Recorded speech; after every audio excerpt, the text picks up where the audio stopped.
तो आज जे एडवांस के इलेक्ट्रोस्टैट के इस क्वेश्चन को सबसे पहले डिस्कस करते हैं, तो जो कि 2026 में पूछा गया। ये इलेक्ट्रिक डायपोल के कंसेप्ट पे बेस्ट क्वेश्चन है। तो इलेक्ट्रिक डायपोल के अंदर बेसिकली हम जो कंसेप्ट पढ़ते हैं वो क्या पढ़ते हैं, थोड़ा सा बातें अगर करें तो अगर मान लीजिए इधर इलेक्ट्रिक फील्ड है, अगर इधर इलेक्ट्रिक फील्ड है और किसी डायपोल को मैं अगर इलेक्ट्रिक फील्ड में अगर रख देता हूं तो उस पर टॉर्क लगता है। टॉर्क की वैल्यू होती है P क्रॉस E के बराबर। और ये इलेक्ट्रिक फील्ड क्या डायपोल की तरफ जाता है? पगला गए क्या जी? डायपोल इलेक्ट्रिक फील्ड की तरफ आना चाहता है। Dipole always try to aligning along electric field. इस तरीके से वो रोटेट करता है एंड इसकी जो एनर्जी होती है वो माइनस P डॉट E के बराबर होती है। पूरा इसी के ऊपर ये MCQ क्वेश्चन बनाया गया जिसमें मल्टी करेक्ट आंसर संभव हो सकते हैं। तो IIT ने क्या बोला कि भाई सबसे पहले क्वेश्चन को पढ़ने का स्टाइल आना चाहिए मुझे।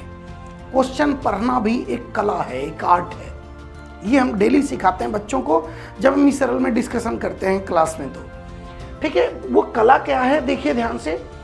इलेक्ट्रिक डायपोल जो कि प्लस Q माइनस Q का है, मास M है, D डिस्टेंस पे सेपरेटेड है ना, उस रेस्ट पे है और I कैप डायरेक्शन में है। इतना पढ़ने के बाद हम सवाल आगे नहीं पढ़ना चाहिए मुझे। इतना पढ़ने के बाद पहले मुझे ये समझ में आया कि माइनस Q प्लस Q इधर है, इसके बीच की दूरी D है, तो डायपोल मोमेंट की वैल्यू QD के बराबर हो जाएगा और इसका डायरेक्शन I कैप के तरफ है। I कैप में डायपोल मोमेंट है ना बेटा। और ये इनिशियली रेस्ट पे ओरिजिन पे है, ऐसा बोल दिया कि this is at x is equal to 0, origin पे है। क्लियर? इसके बाद की कहानी क्या बोला गया ध्यान से सुनिएगा। Uniform electric field E J cap is turned on at t is equal to 0। t is equal to 0 पे इलेक्ट्रिक फील्ड E के बराबर J कैप डायरेक्शन में टर्न ऑन कर दिया गया। t इज इक्वल टू 0 पे टर्न ऑन किया गया और थोड़ी देर के बाद इसको टर्न ऑफ कर दिया गया, इस इलेक्ट्रिक फील्ड को हटा दिया गया t is equal to TF पे। This is a style of reading question. Question पढ़िए, ये नहीं कि यहां से यहां तक पढ़ डालिए, तो गड्ढा कुछ नहीं समझ में आएगा। आपको उसके साथ साथ खेलते रहना पड़ेगा थोड़ा सा। अब देखिए क्या कर रहा है। When magnetic dipole moment max theta F with I cap, इस समय t is equal to TF के समय, तो बेटा t is equal to TF पे क्या हो रहा है, जैसे ही t is equal to TF हुआ, x एक्सिस के साथ थीटा f एंगल बना दिया dipole moment at t is equal to TF। क्यों बनाया होगा? जाहिर सी बात, electric field t is equal to 0 से t is equal to TF के बीच में हुआ होगा, जिसके कारण इस डायपोल पे टॉर्क लगा होगा, इधर घूमा होगा, तो ये कुछ एंगल घूम गया होगा, थीटा f एंगल सपोज करिए यहां तक घूम गया होगा। ठीक है, उसके जस्ट बाद क्या होगा बताइए जी? उसके जस्ट बाद इलेक्ट्रिक फील्ड को स्विच ऑफ कर दिया गया। तो after TF, after t is greater than TF, what will happen? पहले सोच के बताना। पहले तो स्टार्टिंग में जैसे इलेक्ट्रिक फील्ड ऑन किए टॉर्क लगेगा, टॉर्क लगने से एंगुलर एक्सेलरेशन आएगा, एंगुलर एक्सेलरेशन से ओमेगा बढ़ेगा या ऐसे ओमेगा बढ़ेगा। बट TF पे जैसे ही हम इलेक्ट्रिक फील्ड को स्विच ऑफ करेंगे, क्या ओमेगा खत्म हो जाएगा? नहीं। जैसे ही हम इलेक्ट्रिक फील्ड को 0 कर दिए, क्या हुआ बेटा? टॉर्क की वैल्यू 0 हो जाएगी, टॉर्क लगना बंद हो जाएगा। टॉर्क की वैल्यू 0 होने से एंगुलर एक्सेलरेशन 0 हो जाएगा।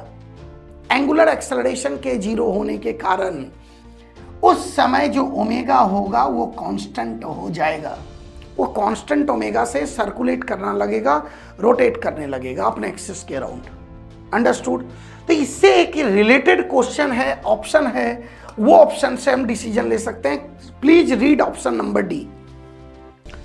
अगर थीटा एफ की वैल्यू कुछ भी हो, थीटा एफ की वैल्यू π/4 हो, dipole rotate around their centre of mass, उसके सेंटर ऑफ मास ही एक्सिस होगा क्योंकि दोनों का मास सेम है ना, with a constant angular acceleration, constant omega after t is greater than TF।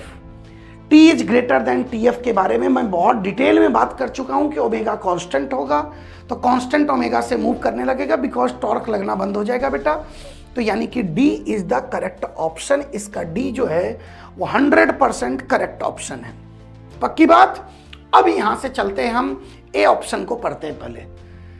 Centre of mass of dipole is deflected towards J cap in presence of electric field. सोच समझ के बताइए, क्या ये इलेक्ट्रिक फील्ड जो था हमारा इलेक्ट्रिक फील्ड क्या कांस्टेंट था बाबू? यस, इलेक्ट्रिक फील्ड कांस्टेंट था।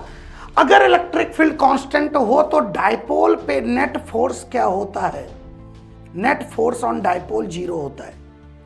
जब सिस्टम पे नेट फोर्स 0 लग रहा है तो सेंटर ऑफ मास घंटा डिस्प्लेस करेगा, यानी कि बाबू centre of mass will not displaced, not move. Centre of mass नहीं मूव करेगा, यानी इस ए ऑप्शन में बोल रहा है it is deflected towards J cap. नहीं, सेंटर ऑफ मास के अबाउट रोटेशन स्टार्ट होगा, but centre of mass displace J cap में कैसे कर जाएगा? नहीं करेगा without net force. Net force 0 है तो centre of mass will not be deflected, so A option गलत हो गया। ठीक है पक्का। अब देखिए ध्यान से आगे क्या कर रहा है। If magnitude of final omega is this one then theta F is equal to this one. तो भाई अब ओमेगा कैसे निकालेंगे बताइए? यहां से चलना स्टार्ट किया, यहां से ऐसे था पहले डाइपोल। देखिए बेटा, बी ऑप्शन को मैं चेक कर रहा हूं। स्टार्टिंग में डाइपोल ऐसे था, डाइपोल की वैल्यू निकल चुका है और थोड़ी देर के बाद डाइपोल थीटा एफ एंगल बना लेगा। ठीक है, तो इस वक्त इसमें कुछ ओमेगा आ जाएगा। ये ओमेगा कैसे निकलेगा? एनर्जी कंजर्व करना पड़ेगा। तो initial potential initial kinetic is equal to final potential plus final kinetic कर देंगे। इनिशियल पोटेंशियल क्या है? इनिशियल पोटेंशियल 0 है जी। कैसे 0 है? क्योंकि electric field vector and dipole vector are perpendicular to each other. Dipole इधर है, इलेक्ट्रिक फील्ड इधर है, तो जब उसका डॉट प्रोडक्ट लीजिएगा तो 0 मिलेगा आपको। काइनेटिक एनर्जी भी 0 है इनिशियली। कैसे सर, कैसे? क्योंकि इनिशियली डाइपोल रेस्ट पे था, वहां से रिलीज किया गया है। अचानक सा इंपल्सिव फोर्स थोड़ी लग रहा है कि अचानक सा काइनेटिक एनर्जी ले लेगा, नहीं ले लेगा, 0 आएगा। फाइनल पोटेंशियल एनर्जी क्या होगा? Minus electric field into dipole into cos theta F के बराबर। ये गलती तुम भूल से भी मत करना। ये डाइपोल इधर है, इलेक्ट्रिक फील्ड इधर है, तो इलेक्ट्रिक फील्ड और डाइपोल के बीच का जो एंगल है बेटा वो 90 माइनस थीटा एफ हो जाएगा। बच्चा क्या किया? कॉस थीटा एफ लिख लिया जल्दीबाजी में। नहीं जी, ये कॉस 90 माइनस थीटा एफ होगा। Angle between dipole and electric field is not theta F. समझ गए ना पक्का? Yes. Kinetic energy is half into moment of inertia into omega square हो जाएगा। तो देखिए यहां से अगर मैं पुट करूं, इसको इधर लाऊं, तो ये इलेक्ट्रिक फील्ड डाइपोल मोमेंट की वैल्यू चार्ज इंटू डी के बराबर था। कॉस 90 माइनस थीटा आप जानते हैं साइन थीटा एफ के बराबर हो जाएगा। Half into moment of inertia की वैल्यू क्या होगी? अगर आप गौर से देखें तो ये एम मास है, ये एम मास है बेटा डाइपोल का, है ना। टोटल दूरी डी है, सेंटर ऑफ मास के अबाउट हम रोटेट करवाएंगे, तो यहां से दूरी ये d/2 होगा, यहां से भी दूरी d/2 हुआ। तो सेंटर ऑफ मास के अबाउट मोमेंट ऑफ इनर्शिया इसका क्या हो गया? md²/4 हो गया। m इंटू d/2 का स्क्वायर करेंगे, md²/4, तो दो मासेज का moment of inertia multiply by 2 हो जाएगा, दैट इज md²/2 हो जाएगा। तो moment of inertia is md² divided by 2 into omega square. ठीक है जी यहां तक। अब यहां से देखिए डी कट रहा है, इसको डी को काट दीजिए। बाकी यहां से ओमेगा की वैल्यू आ गया आपके पास, क्या देखिए 4 into EQ sign theta F, है ना बेटा, डिवाइडेड बाय md के बराबर, ये आ गया। अब आप सेकेंड ऑप्शन को चेक करने के स्थिति में आ गए हो। सेकेंड ऑप्शन में क्या बोला है कि थीटा एफ की वैल्यू जब π/6 होगा तो साइन π/6 कितना होता है? 1/2 होता है। तो ओमेगा की वैल्यू बता कितना हो जाएगा जी? साइन थीटा साइन π/6 की वैल्यू 1/2 पुट कर, क्या twice EQ divided by md आ जाएगा? यस। क्या यही ऑप्शन नंबर 2 है? यस, 100% ऑप्शन नंबर बी यही है, तो 100% option number be become the correct answer. क्या इसी तरीके से मुझे ऑप्शन नंबर सी चेक करना पड़ेगा? बट बेटा देख क्या बोल रहा है, सी में बोल रहा है जब थीटा एफ की वैल्यू π/3 होगा, तो हमसे ओमेगा नहीं पूछा है, हमसे काइनेटिक एनर्जी पूछा है। तो कुछ बच्चा यहां पे क्या करता है पता है, ओमेगा निकाल के sir half I omega square कर देंगे तो काइनेटिक आ जाएगा, बट वो कितना कैलकुलेशन होगा यार, कितना कैलकुलेशन होगा, उतना करने की थोड़ी जरूरत है। हम अगर डायरेक्ट इस एक्सप्रेशन को अगर गौर से देखें, ध्यान से देखिएगा सी ऑप्शन के लिए, अगर मैं डायरेक्ट इस ऑप्शन को, इस इक्वेशन को देखूं तो ये काइनेटिक एनर्जी है। काइनेटिक एनर्जी की वैल्यू बेसिकली कितनी आ रही है बताइए, इक्यू डी के बराबर आ रहा है, ये डी कटेगा नहीं वहां पे, ये total kinetic energy equal to E Q D sine theta F के बराबर आ रहा है, साइन थीटा एफ के बराबर। थीटा एफ की वैल्यू ऑप्शन सी में π/3 दिया हुआ है, तो इसकी वैल्यू को बेटा π/3 पुट कर दीजिए, तो काइनेटिक एनर्जी उस वक्त कितना आ जाएगा, इक्यू डी इंटू साइन π/3 √3/2 के बराबर होता है, इतना आ जाएगा। क्या यही ऑप्शन में दे रखा है जी? बिल्कुल नहीं, ये ऑप्शन में नहीं दे रखा है, मतलब ऑप्शन सी भी बेवकूफ बनाने के लिए दिया है, गलत आंसर है। तो भाई साहब इसका आंसर बी एंड डी हो जाएगा, B and D will be the correct answer. तो अगर आप गौर से देखें बेटा तो इस क्वेश्चन में क्या क्या बताया गया था, कौन कौन सा चैप्टर इन्वॉल्व हुआ, अगर मैं बातें करूं तो इस चैप्टर में कौन कौन सा, इस क्वेश्चन में कौन कौन सा चैप्टर इन्वॉल्व हुआ। पहली बात इलेक्ट्रोस्टैट, इलेक्ट्रोस्टैट का इन्वॉल्वमेंट था, डाइपोल इलेक्ट्रिक फील्ड का इन्वॉल्वमेंट था।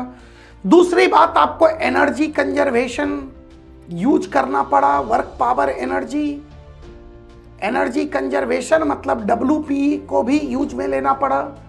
क्या आपको मोमेंट ऑफ इनर्शिया भी कैलकुलेट करना पड़ा? यस, तो रोटेशन भी आ गया भाई इसमें, मोमेंट ऑफ इनर्शिया कैलकुलेट करना पड़ा।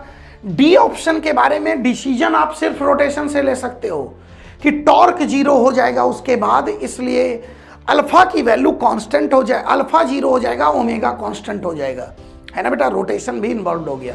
उसके बाद ऑप्शन नंबर ए की मैं बात करूं तो B should also use centre of mass concept, हमने सेंटर ऑफ मास कंसेप्ट को भी यूज किया, क्योंकि आपको यह पता होना चाहिए सेंटर ऑफ मास तभी डिस्प्लेस करता है जब उस पे सिस्टम पे नेट फोर्स लगता है।